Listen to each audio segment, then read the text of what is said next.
அன்னபூரணி ஸ்னேகாவோட வீட்டுக்கு போய் பிரச்சனை பண்ணிக்கிட்டு இருக்காங்க. ஸ்னேகாவோட ஃபேமிலி கிட்ட அன்னபூரணி சொல்றாங்க, நீங்க சிந்து கிட்டையும் சிவா கிட்டையும் மன்னிப்பு கேட்கணும். எந்த மீடியா முன்னாடி என் மகனை பத்தி தப்பு தப்பா பேசுனீங்களோ அந்த மீடியா முன்னாடி வருத்தத்தை தெரிவிக்கணும். இல்லாட்டி நான் உங்களை சும்மாவே விட மாட்டேன். அன்னபூரணி கூட்டிட்டு வந்த லேடிஸை எல்லாம் கூட்டிட்டு போறாங்க.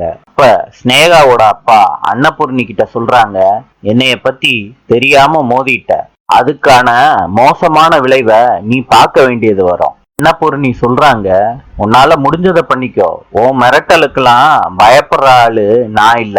இன்னும் ஒரு ட்ரிப்பு உங்களால என் பிள்ளைங்களுக்கு பிரச்சனை வந்துச்சுன்னா நீங்க இந்த ஊர்லயே இருக்க முடியாது சொல்லிட்டேன். சொல்லிட்டு அன்னபூரணி கோவத்தோட கிளம்பி போய்கிட்டே இருக்காங்க. சிவாவுக்கு ஆஸ்பத்திரியில இருந்து கால் வருது. சிவா அட்டன் பண்றாரு. நர்ஸ் சொல்றாங்க, டாக்டர் ஒரு முக்கியமான விஷயம். சிவா சொல்லுங்கன்னு சொல்றாங்க. டாக்டர், நேத்து உங்க அன்னபூரணி பெரியம்மா ஸ்னேகா வீட்டுக்கு போயிருக்காங்க. என்ன நர்ஸ் சொல்றீங்க? பெரியம்மா ஸ்னேகா வீட்டுக்கு போனாங்களா? நர்ஸு நடந்ததெல்லாம் டாக்டர் கிட்ட சொல்றாங்க. சொல்லிட்டு போனை கட் பண்றாங்க. சிவா சிந்துவை பாக்குறாரு, வர சொல்றாரு. சொல்லு டாக்டரே. சிந்து, நேத்து பெரியம்மா ஸ்னேகா வீட்டுக்கு போய் பெரிய சம்பவமா பண்ணிருக்காங்க. சிவா நடந்ததெல்லாம் சிந்து கிட்ட சொல்றாங்க.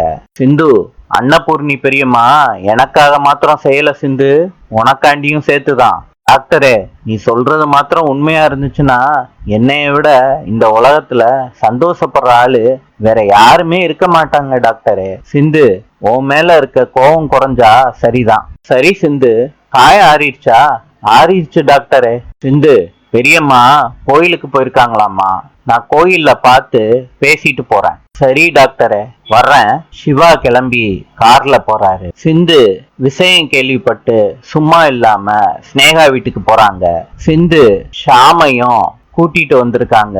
ஸ்னேகா கிட்ட சொல்றாங்க, அன்னைக்கு டாக்டரை பத்தி தப்பு தப்பா பேட்டி கொடுத்தல்ல, நீ நாளைக்கு பிரஸ் மீட்ல வந்து டாக்டரை பத்தி சொன்னதெல்லாம் போய் அவரு உன்கிட்ட தப்பா நடந்துக்கலன்னு சொல்லணும். நீ எங்க வரல, ஷாம் உன்னைய பத்தி எல்லா உண்மையும் சொல்லிடுவாரு. நாளை சந்திப்போம்.